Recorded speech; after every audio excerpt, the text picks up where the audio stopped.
We live in a broken and a fractured world. In every corner of this world, there are sad realities like hunger and oppression. It's true today, and it was true in the time of the Old Testament. When God called Moses to lead his people out of Egypt, it began the process of them becoming a nation that was to be different than any of the surrounding nations. They were to worship differently. Their diet was to be different. And they were to live lives that would reflect righteousness and justice. As the generations went by, Israel neglected to live up to the standards God had set for them. They began dishonest practices in the marketplace, their judges were corrupt, and they had forgotten about the oppressed. Their lives during the week were nothing that God was proud of, and yet they still gathered for corporate worship, expecting God to bless them and to hear them. And God would have nothing of it. God actually told them to stop singing, that He wasn't going to listen. He didn't want to hear their prayers. He wasn't going to pour out blessing because their lives did not reflect what He had called them to be, different.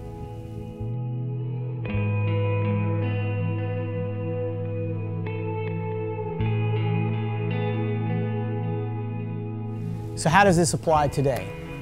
We too are called to take care of the oppressed and the hungry.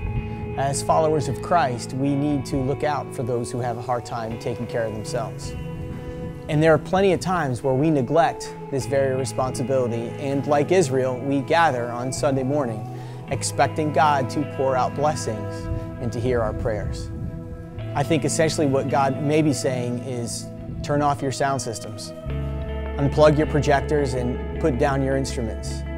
What you are producing on Sunday mornings is not honoring to me if your lives do not reflect it in the middle of the week. God is calling us as followers of Jesus Christ to live lives of biblical justice, to take care of the oppressed, the hungry, to clothe the naked, to give water to those that are thirsty, to visit those that are in prison, offer healing to those who are sick.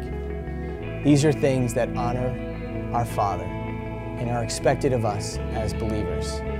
And when we do this, God will hear our prayers, be honored with our songs, and pour out favor and blessing, and we will live under His smile.